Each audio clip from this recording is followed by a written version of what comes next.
یہ اس کا تعلق جیسے میں ذکر کیا کہ کفر اکبر کا تعلق انسان کے عقیدے کے ساتھ ہے، کیونکہ یہ ایمان کے منافی ہے۔ ایمان کی ڈیفینیشن میں نے شروع میں ذکر کی تھی کہ ایمان کسے کہتے ہیں؟ انسان کا ایمان یہ ہوتا ہے کہ دل سے تصدیق کرنا، زبان سے لا الہ الا اللہ کا، اشہد ان لا الہ الا اللہ کا اقرار کرنا، اور اپنے اعضاء سے عمل کرنا، نماز پڑھنا، زکوٰۃ دینا، حج کرنا، دیگر معاملات۔ تو یہ ایمان ہے۔ تو اگر یہ سارے کے سارے نہ ہوں، انسان دل سے تصدیق نہ کرتا ہو، یا زبان سے اقرار نہ کرتا ہو، یا اپنے اعضاء سے کام نہ کرتا ہو، تو یعنی جب سارے ہی نہ ہو تو ایمان کلی طور پر ختم ہو جاتا ہے۔ اور ایسے ہی اگر دل میں تصدیق نہیں ہے، زبان سے اقرار کر بھی رہا ہے یا نماز بھی پڑھ رہا ہے، لیکن دل ایمان سے خالی ہے، دل میں تصدیق نہیں ہے، تو پھر بھی کافر ہے۔ تو بہرحال کفر کی، جو کفر اکبر کی کافی ساری علماء نے تفصیل میں قسمیں بیان کی ہیں۔ تو جیسے بعض علماء نے اس کی 5 قسمیں بیان کی ہیں، بعض نے اس سے زیادہ بھی کی ہیں، لیکن میں چند ایک جو یعنی مشہور اور بنیادی بنیادی وضاحتیں ہیں وہ آپ کے سامنے پیش کروں گا۔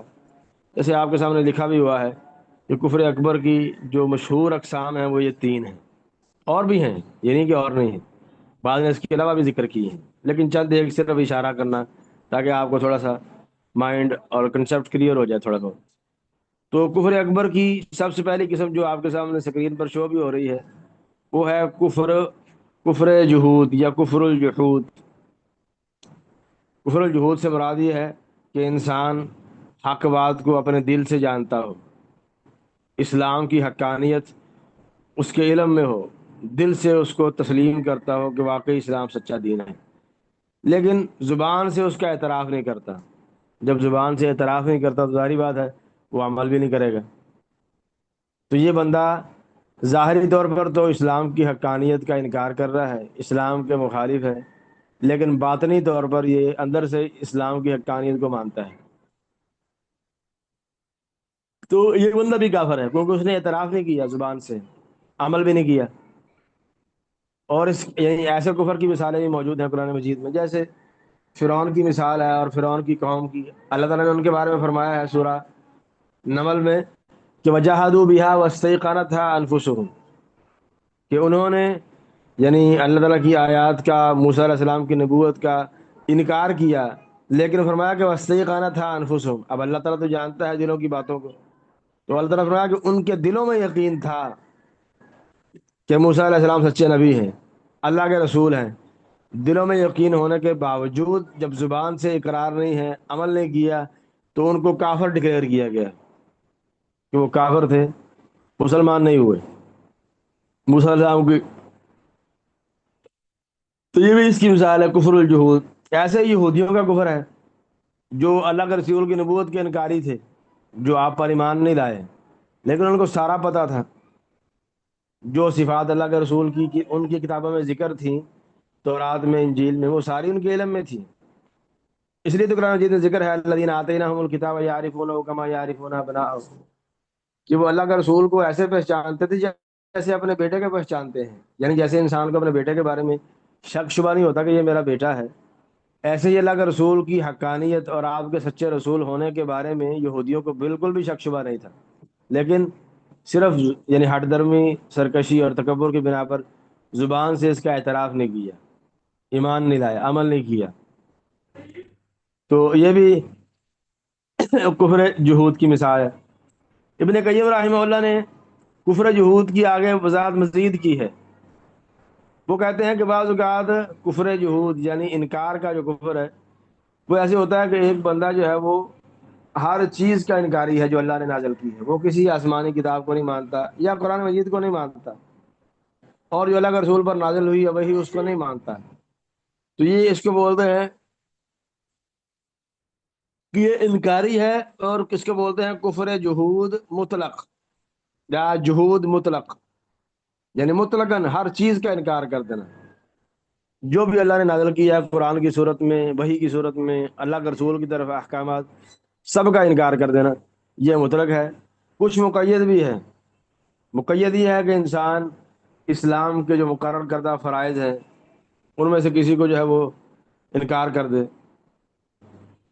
یا کسی آ، حرام چیز کا جو اللہ تعالیٰ نے حرام کی تھی اس کو حرام نہ سمجھے کہ یہ حرام نہیں ہے، اس طرح کی چیزیں، یعنی جو اسلام کے یعنی جزوی طور پر، یعنی کہ کلیتاً ساری باتوں کا اسلام کی وہ انکار کرتا ہے، مخصوص باتوں کا انکار کرتا ہے، تو یہ ہے مقید، یعنی یہ بھی انکاری ہے لیکن اس کا انکار خاص معاملے کے بارے میں ہے، اوور آل مجموعی طور پر نہیں۔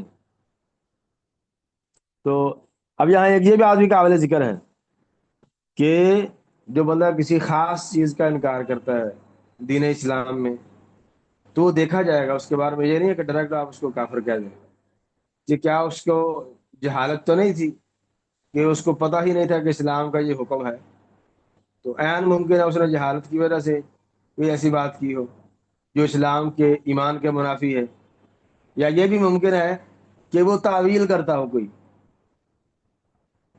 اس کا کوئی اور مطلب ہو جو ہم مراد لے رہے ہیں وہ مراد نہ ہو، تو اس لیے یہ دیکھا جائے گا، اگر ایسا بندہ ہے تو وہ اس کو سمجھایا جائے گا، بتایا جائے گا کہ یہ کام جو آپ سمجھ رہے ہیں ویسا نہیں ہے، صحیح تفصیلات فراہم کی جائیں گی۔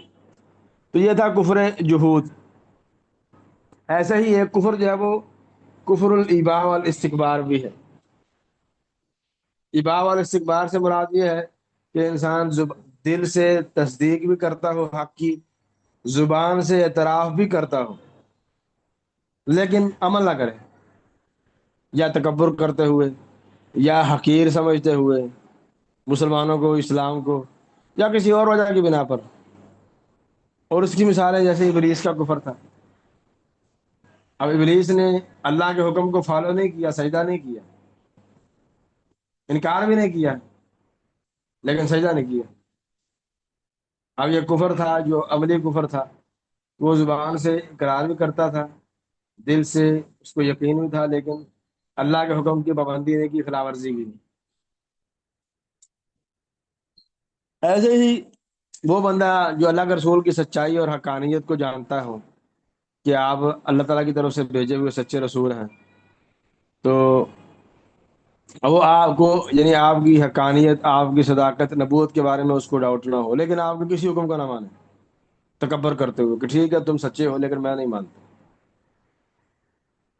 یا اپنی جاہلیت کی حمیت میں کہ میرے باؤ اجداد ایسے نہیں تھے، جیسے ابو طالب نے نہیں مانا۔ کیا کہا انہوں نے جب ابو جہل اور دوسرا پاس بیٹھے ہوئے تھے، تو اللہ کے رسول نے کہا اپنے چچا کو کہ تم جو ہے کلمہ پڑھ لو، میں اللہ تعالیٰ سے جو ہے وہ بات کروں گا۔ تو ابو جہل اور امیہ بن خلف پاس بیٹھے تھے، انہوں نے کہا کہ اترغب عن ملت عبد المطلب، کیا عبد المطلب کے دین سے اعراض کرو گے؟ تو بہرحال یعنی ممکن ہے اس وجہ سے وہ یعنی زبان سے اعتراف بھی کرتا ہے کہ صحیح مذہب ہے، دین اسلام سچا ہے، دل میں یہ تصدیق بھی ہے، لیکن مانتا نہیں ہے، عمل نہیں کرتا۔ تو بہرحال تو یہ اقرار جو دل سے ہے یا زبان سے اعتراف، یہ اس کو کوئی فائدہ نہیں دے گا، عمل بھی ہونا ساتھ جو ہے وہ ضروری ہے۔ تو یہ تھا کفر الاباء والاستکبار۔ اور ایسے ہی کفر کی ایک قسم ہے، وہ ہے کہ علم غیب کا دعویٰ کرنا۔ اب جو بندہ بھی یہ دعویٰ کرتا ہے کہ اللہ کے علاوہ کسی بھی شخص کے بارے میں وہ غیب جانتا ہے، یہ کفر ہے، کیونکہ اللہ تعالیٰ نے قرآن مجید میں فرمایا قل لا يعلم من في السماوات والارض الغیب الا اللہ، زمین و آسمان میں غیب جاننے والا صرف اور صرف اللہ تعالیٰ ہے۔ وعنده مفاتح الغیب لا يعلمها الا هو، غیب کی کنیاں، چابیاں اسی کے پاس ہیں، صرف وہی غیب جانتا ہے۔ تو اگر کوئی بندہ اللہ کے رسول کو غیب دان سمجھتا ہو یا کسی بزرگ کو غیب دان سمجھتا ہو، یہ کفر ہے، کیونکہ اس نے قرآن کا انکار کیا ہے۔ قرآن مجید کی اور بھی کئی آیات ہیں جس میں غیب کو صرف اللہ تعالیٰ کی ذات کے ساتھ خاص کیا گیا ہے۔ اب ایک غیب کی دو قسمیں ہیں۔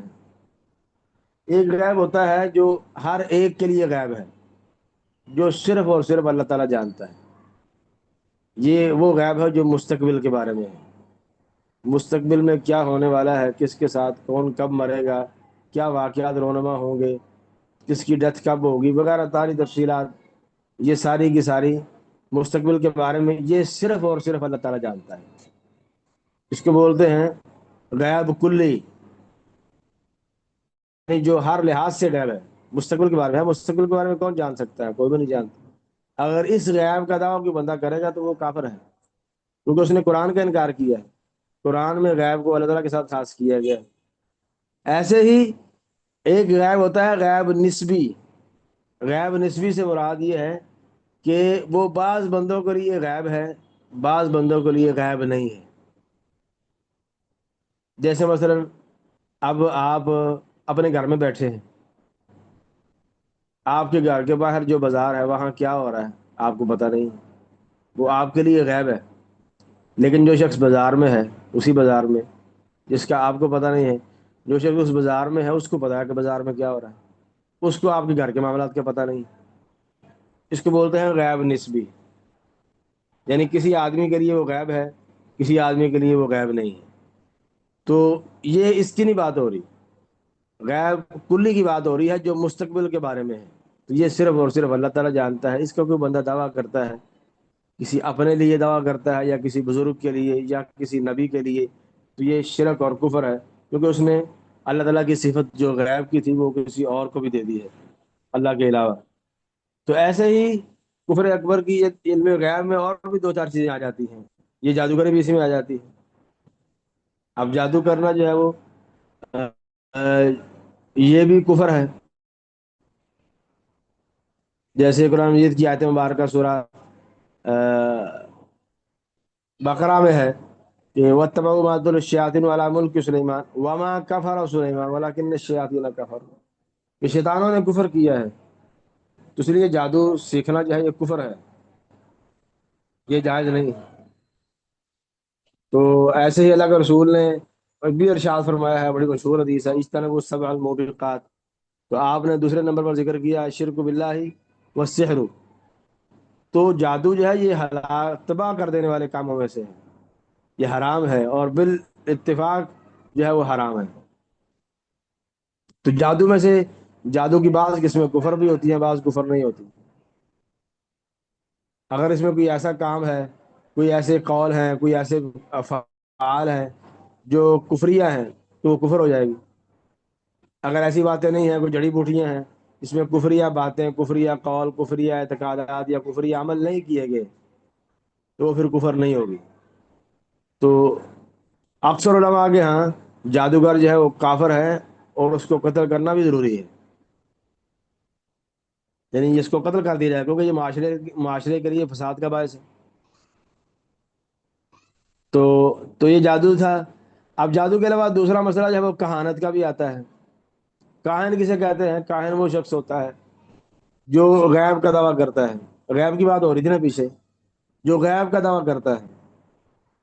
اب جو شخص بھی مستقبل کے بارے میں کسی غیب کی خبر دے، ایک ہوتا ہے تجزیہ، کہ آپ حالات و واقعات کا تجزیہ کر کے، انالیسز کر کے جو ہے وہ آپ کو نتیجہ نکالیں کہ ایسا پاسبل ہے، ہو سکتا ہے۔ ایک ہے کہ ایک بندہ جو ہے وہ مستقبل کے بارے میں خبر دے کہ یہ ہوگا ایگزیکٹ، تو جو بندہ بھی ایسا دعویٰ کرتا ہے وہ کاہن ہے۔ تو کاہن کے بارے میں بڑی سخت وعید آئی ہے، اللہ کے رسول سے نفی کی گئی ہے کہ آپ کاہن نہیں ہیں۔ سورہ طور میں فذکر فما انت بنعمت ربک بکاہن ولا مجنون، آپ اللہ تعالیٰ کو یاد کریں، آپ اللہ تعالیٰ کی رحمت سے، اس کے فضل سے کاہن اور پاگل نہیں۔ ایسے ہی اللہ کے رسول نے بھی کہانت کرنے والے کے بارے میں بڑی سخت وعید فرمائی ہے، کہ آپ نے فرمایا کہ لیس منا من تطیر او تطیر له او تکہن او تکہن له، جس نے کہانت پیشہ اختیار کیا یا جو شخص کاہن کے پاس گیا وہ ہمارے طریقے پر نہیں، ہمیں سے نہیں۔ تو ایسے ہی ایک اور حدیث میں اس سے بڑی سخت وعید ہے کہ جو بندہ کسی عراف کے پاس جاتا ہے تو اس کی 40 دن تک جو ہے وہ نماز قبول نہیں ہوتی۔ بہرحال یہ کہانت کا جو پیشہ ہے مستقبل کے، وہ بھی اسی میں آتا ہے، کیونکہ اس میں بھی علم غیب کا دعویٰ ہے، اور یہ درست نہیں ہے۔ غیب جاننے والا صرف اور صرف اللہ تعالیٰ ہے، وہی جانتا ہے اور کوئی نہیں جان سکتا۔ تو ایسے ہی اس میں جو یہ ستاروں کا معاملہ ہے، جو آپ کا ہاتھ دے کر ستاروں کی گردش دیکھ کر کہ پتہ نہیں کیا آپ کا ستارہ گردش میں ہے، کہ پتہ نہیں کیا ہے، اس طرح کی باتیں کرتے ہیں اٹھ پٹانگ، یعنی یہ اس کو بولتے ہیں عربی میں تنجیم۔ نجم ستارے کو کہتے ہیں، تو تنجیم یہ اس ستاروں کے علم کو۔ اب جو بندہ جو ہے وہ استدلال کرتا ہے کہ زمین میں فلاں کام فلاں وقت میں ہوگا، فلاں فوت ہوگا، فلاں کا فلاں نقصان ہوگا، فلاں کی فلاں کامیابی ہو جائے گی، وغیرہ وغیرہ، اس طرح کی باتیں۔ اور یہ وہ نکالتے کہاں سے ہیں؟ ستاروں سے۔ اور کیا گمان رکھتے ہیں کہ یہ ستارے کچھ کر سکتے ہیں؟ ان ستاروں کی وجہ سے ہی یہ سارے معاملات رونما ہوتے ہیں دنیا میں، یعنی یہ ان کا عقیدہ اور نظریہ ہے کہ ستارے انٹرفیئر کرتے ہیں، ستاروں کی وجہ سے یہ دنیا میں معاملات ہیں وہ چلتے ہیں، اور وہ ستارے کام کرنے والے ہیں۔ تو اب اس کا حکم کیا ہے؟ تو حکم میں یعنی یہ جو ستاروں کا علم ہے یہ دو طرح سے ہے۔ ایک یہ ہے جس کو آپ کہہ رہے ہیں، اس کو عربی میں بولتے ہیں علم التسییر۔ علم التسییر یعنی تے سین یہ اور رے، علم التسییر۔ جیسے کوئی بندہ جو ہے وہ سائنسدان جو ہے وہ سورج گرہن کا وقت بتا دیتے ہیں، یا چاند گرہن کا، یا ہواؤں کے چلنے کا، ٹھنڈی گرم کس جہت سے آئیں گی۔ تو یہ سارے معاملات جو ستاروں کے چلنے سے جن کا تعلق ہے، لیکن ساتھ ساتھ اس کا یہ عقیدہ بھی ہونا چاہیے کہ ہر چیز اس کائنات میں وہ اللہ کے فیصلے سے چل رہی ہے۔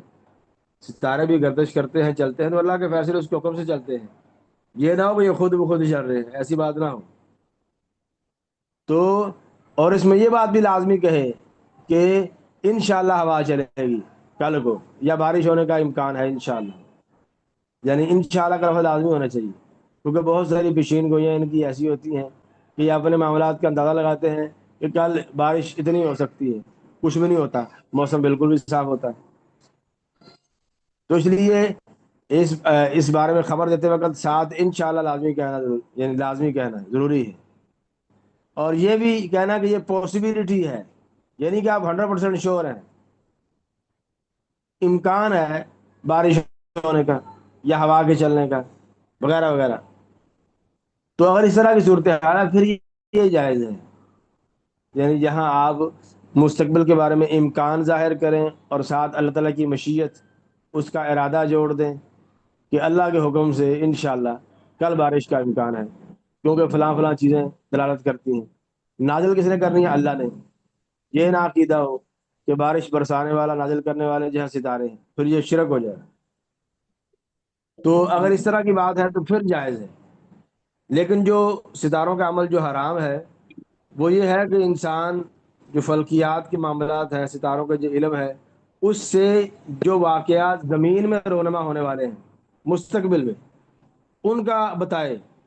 جیسے آپ نے پڑھا ہوگا اخبار میں اکثر لکھا ہوتا ہے آج کا دن کیسا رہے گا، وہ اسی کیٹیگری کے ہیں۔ اب تجھے کیا پتا، تجھے بدبختہ اپنا نہیں پتا کہ تیرا دن کیسا رہے گا، تو لوگوں کو بتاتا پھرتا ہے۔ اس لیے کہ ستاروں میں کر کے تیرا گردش میں ہے، تیرے ساتھ یہ ہو جائے گا، زمین میں یہ واقعات ہوں گے، تو ستاروں میں غور و فکر کرنے کے بعد فلاں قوم کو شکست ہو جائے گی، فلاں جو ہے وہ مر جائے گا، فلاں زندہ ہو جائے گا، زلزلہ آ جائے گا، یا فلاں کا کاروبار تباہ ہو جائے گا، فلاں کا بن جائے گا۔ اب یہ ساری باتیں، یہ ساری ساری اوٹ پٹانگ اور بکواس ہے، اور ایسا کرنے والا، عقیدہ رکھنے والا، بتانے والا کافر ہے، کیونکہ اس نے یہ عقیدہ بنایا ہے کہ ستارے بھی کچھ کائنات میں اثر رکھتے ہیں، وہ کائنات کا نظام چلاتے ہیں۔ حالانکہ کائنات کا نظام چلانا اللہ تعالیٰ کا کام ہے، وہ اللہ کے حکم سے چلتا ہے، اس میں ستاروں کا کوئی دخل نہیں ہے۔ اللہ نے ستاروں کو 3 مقاصد کے لیے بنایا ہے، جس طرح کہ قرآن مجید میں ہے کہ یہ آسمان کی خوبصورتی کے لیے ہے، جیسے سورہ ملک میں آتا ہے وَلَقَدْ زَيَّنَّا السَّمَاءَ الدُّنْيَا بِمَصَابِيحَ، کہ ہم نے ستاروں کے ساتھ دنیا کے آسمان کو خوبصورت بنایا ہے، اور یہ شیطانوں کو مارنے کے لیے بھی ہے، وَجَعَلْنَاهَا رُجُومًا لِلشَّيَاطِينِ، شیطانوں کو رجم کرنے کے لیے۔ اور تیسرا فائدہ سورہ نحل میں آتا ہے کہ وہ علامات یہتدیٰ بہا، کہ یہ نشانیاں ہیں کہ انسان ان سے جہاد کا تعین کر سکتا ہے، رات کے وقت خاص طور پہ کہ اس نے سفر کرنا ہو تو سفر کی جہت، کہ وہ کس طرف اس نے جانا ہے، کہاں سے جانا ہے، وہ جہت معلوم کی جا سکتی ہے۔ تو اس مقصد کے لیے بھی ہے وہ ستارے بنائے گئے ہیں۔ تو بہرحال لیکن اس کا اثر سمجھنا کہ ستاروں کا کائنات کے نظام چلانے میں بارش برسانے میں مداخلت ہے، تو یہ سراسر کفر اور شرک ہے۔ کائنات کا نظام جو ہے وہ اللہ تعالیٰ چلاتا ہے، اپنے حکم سے چلاتا ہے، اور جیسے اس کی مرضی ہے ویسے چلاتا ہے۔ تو یہ تھی کفر اکبر کی چند بنیادی بنیادی اقسام۔ تو امید ہے سب کو بات واضح ہو جائے گی، کوئی ایسی بات نہیں جو سمجھ نہ آئی ہو۔ اگر کسی کو کوئی بات اشکال ہے یا اعتراض ہے تو پوچھنے والی بات ہے تو پوچھ لیں۔ السلام علیکم رحمۃ اللہ۔ وعلیکم السلام ورحمۃ اللہ۔ شیخ، ابھی آپ نے فرمایا تھا کہ جیسے غیب کے علم کی بات ہو رہی تھی، تو اس میں آپ نے بھی یہی فرمایا تھا کہ اگر جو انشاءاللہ نہیں کرتا اور یہ کہتا ہے کہ اس طرح ہو جائے گا، اس طرح ہو جائے گا، اور غیب کے علم کی بات کر رہا ہے، تو وہ شرک میں آئے گا۔ تو پھر ہم اس کو، جب وہ یہ غیب کا علم جو میں یہ دعویٰ کرنا، تو یہ اللہ تعالیٰ کے علم میں شریک ہونے کی والی بات ہے، اس کو ہم کفر میں کیسے لائیں گے؟ کس میں؟ یہ کفر میں کیسے آئے گا؟ شرک میں نہیں آئے گا غیب کا علم کا دعویٰ کرنا؟ وہ شرک کرنے والا بھی دائرہ اسلام سے خارج ہو جاتا ہے نا۔ تو اس لیے وہ کیونکہ میں نے شروع میں کیا ڈیفینیشن ذکر کی ہے کہ انکار اب کیا ہے انسان کا، ہاں جی، وہ اصل میں اس کا لغوی معنی ہے، یعنی اس جی کا عربی میں ڈکشنری میں اس کا میننگ یہ ہے، جو کفر ہے وہ عام ہے، کفر میں شرک بھی داخل ہے، لیکن بعض صورتوں میں اب یہ کفر ایسے ہے کہ وہ جو بندہ غیب کا دعویٰ کرنے والا ہے، میں نے کفر کی ڈیفینیشن آپ کے سامنے ذکر کی ہے کہ کافر وہ ہوتا ہے جو اس چیز کا انکار کرے جس کا جس سے انسان مسلمان ہوتا ہے، یعنی جو مسلمان رہنے کے لیے ضروری ہے۔ اب یہاں مسلمان رہنے کے لیے غیب کا دعویٰ جو ہے، غیب کا علم، وہ اللہ تعالیٰ کے ساتھ خاص کرنا ضروری ہے۔ اب جو بندہ اللہ تعالیٰ کے ساتھ خاص نہ کرے، اس بات کا انکار کر دے اور کسی اور کو بھی دے دے، کسی کاہن کو، کسی جو ہے وہ منجم کو، تو یا کسی جادوگر کو، اس کے بارے میں یہ نظریہ رکھے، تو اس نے اس چیز کو ڈینائی کر دیا جو لازمی تھی، کہ غیب کی چیز، غیب کے دعوے کو غیب دان صرف اللہ تعالیٰ ہے۔ تو اس طور پر اس کو کفر اور شرک کہا جاتا ہے، کیونکہ اس نے جو صفت تھی غیب کی، وہ اللہ تعالیٰ کے ساتھ خاص تھی، اس نے کسی مخلوق کو بھی دے دی ہے، واللہ عالم۔ تو اگلی جو قسم ہے وہ کفر کی، وہ کفر اصغر ہے۔ کفر اصغر اور کفر اکبر میں، یعنی آپ کفر اصغر کی ڈیفینیشن یہ کی جا سکتی ہے کہ کفر اصغر سے مراد نافرمانی ہے، یعنی ایسی نافرمانی جس کے کرنے والے پر، یا جس نافرمانی کو شریعت میں کفر قرار دیا گیا ہے، لیکن وہ نافرمانی ایسی نہیں ہے کہ انسان دائرہ اسلام سے خارج ہو جائے، اگرچہ یعنی کرنے والے کو وعید بتائی گئی ہے کہ یہ کام کرنا کفر ہے۔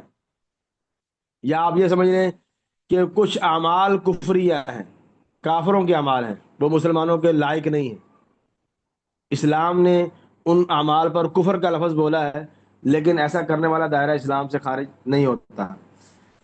تو اس میں آپ یہ سمجھ لیں کہ فرق کیا ہے کفر اکبر اور اصغر میں، کہ کفر اکبر کرنے والا اس کے سارے عمل برباد ہو جاتے ہیں، ضائع ہو جاتے ہیں، کفر اصغر کرنے والا جو ہے اس کے اعمال برباد نہیں ہوتے۔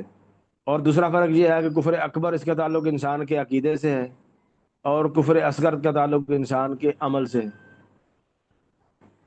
اور جو کفر اکبر کرنے پر مر جائے تو اس کی بخشش نہیں ہوگی، اور جو کفر اصغر کرنے والا ہے اگر وہ مر جائے تو وہ اللہ تعالیٰ کی مشیت کے تابع ہے، اگر اللہ تعالیٰ چاہے تو اس کو عذاب دے دے پھر جنت میں داخل کر دے اگر وہ توحید والا ہوا، اگر وہ چاہے تو اپنی فضل کر کے، اپنی رحمت کر کے اس کو شروع میں ہی جنت میں بھیج دے۔ تو یہ چند ایک یعنی بنیادی بنیادی فرق ہیں کفر اکبر اور اصغر میں۔ تو اب کفر اصغر کی چند اقسام ہیں، تو تاکہ کچھ نہ کچھ بات واضح ہو جائے، کہ جیسے انسان جو ہے وہ کسی بھی نعمت کی نسبت اللہ تعالیٰ کے علاوہ کسی اور کی طرف کرتا ہے، نعمت وغیرہ وغیرہ کی نسبت انسان اللہ تعالیٰ کو چھوڑ کر کسی اور کی طرف کرے، یا اس نعمت کا استعمال ایسے کاموں میں کرے جو اللہ کو ناپسند ہے، یہ بھی اس نعمت کی ناشکری، ناقدری اور کفر ہے، جیسے کہ فضول خرچی کرے، اسراف کرے، یا اللہ تعالیٰ کے دیے ہوئے مال سے حرام چیزیں خریدے، تو یہ اس نعمت کی ناقدری ہے۔ ان چیزوں کو اللہ تعالیٰ نے قرآن مجید میں یا احادیث میں کفر قرار دیا ہے، جیسے آیت مبارکہ ہے، ضرب اللہ مثلا قریۃ کانت آمنہ مطمئنہ یاتیہا رزقها رغدا من کل مکان فکفرت بانعم اللہ، کہ اللہ تعالیٰ نے ایک مثال بیان کی ہے بستی کی کہ وہ امن والی تھی، اطمینان والی تھی، ہر طرح کا رزق ان کے پاس وافر تھا، لیکن انہوں نے کیا کیا؟ فکفرت بانعم اللہ، انہوں نے اللہ کی نعمتوں کی ناقدری کی، کفر کیا اس کے ساتھ۔ اب یہ ناقدری یعنی اس صورت میں بھی ہو سکتی ہے کہ انہوں نے سمجھا کہ یہ نعمتیں ہمیں اپنی محنت سے ملی ہیں، یہ ہماری اپنی محنت کا نتیجہ ہے۔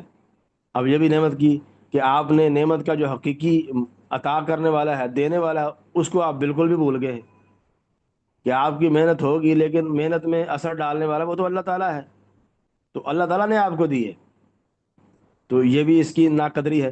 یا انہوں نے ناقدری نعمت کی ایسے بھی ہو سکتی ہے کہ وہ حرام کاموں میں لگانا، فضول خرچی کرنا، تو ناقدری کی تو اللہ تعالیٰ نے کیا کیا؟ ان کو بھوک اور جو ہے خوف کا لباس پہنا دیے، یعنی بھوک مسلط کر دی، خوف طاری کر دیا۔ تو اب یہ قرآن نے یہ کفر کا لفظ بولا ہے نعمت کی ناقدری کرنے پر بھی۔ ایسے ہی اس میں وہ قصہ مشہور ہے، آپ نے سنا ہوگا کہ ایک جو ہے وہ جس کو پھل بہری تھی، دوسرا جو ہے وہ گنجا تھا، سر پر بال نہیں تھے، ایک اندھا تھا، بنی اسرائیل کے 3 آدمی تھے جن پر اللہ تعالیٰ نے انعام کیا اور ان کو ساری چیزیں دے دیں۔ تو جو اندھا تھا اس نے اللہ تعالیٰ کی نعمت کا اعتراف کیا کہ یہ مجھے اللہ تعالیٰ نے دیا ہے۔ جو باقی تھے، جس کو کوڑی تھا یا جو سر سے گنجا تھا، بالکل سر پر بال نہیں تھے، اس نے یہ کہا یہ تو مال مجھے اپنے باپ دادا سے ملا ہے، یعنی بجائے اس کے کہ وہ کہتا کہ میں اللہ تعالیٰ کا شکریہ ادا کرتا ہوں کہ اس نے مجھ پر اپنا کرم کیا ہے، مجھے یہ مال دیا ہے، میری جو بیماری تھی وہ دور کر دی ہے، بجائے یہ کرنے کے اس نے یہ کہا کہ یہ تو جدی پشتی میری وراثت میں ملا ہے، تو اللہ تعالیٰ نے ناراضگی کا اظہار کیا۔ تو ان کے بارے میں بھی جب یہ بھی ہے تو بہرحال بھی اس میں آئے کہ انسان نعمت کی ناقدری کرنا، اس کی نسبت اللہ تعالیٰ کی طرف چھوڑ کے اپنی طرف کر دینا کہ میری محنت کا نتیجہ ہے، میں بڑا ذہین ہوں، میرا بڑا دماغ کام کرتا ہے، مجھے کاروبار کے داؤ پیچ کا سارا پتہ ہے، وغیرہ وغیرہ۔ ساتھ اللہ تعالیٰ کا فضل بھی ہے، اس کا کرم بھی ہے، اس کی رحمت بھی ہے، یہ نہیں انسان کو بولنا چاہیے۔ تو ایسے ہی کفر اصغر میں سے یہ بھی ہے کہ انسان کسی کے خاندان میں تان کرے کہ یہ پتہ نہیں کہاں سے نیچ خاندان کا ہے، یا میت پر نوحہ کرے، باویلا کرے، کپڑے پھاڑے، شور کرے، اونچی اونچی آواز میں روئے پیٹے، تو یہ عملی کفر ہے، کیونکہ یہ کفار کے کاموں کے ساتھ مشابہت ہے جاہلیت میں، اسلام سے پہلے۔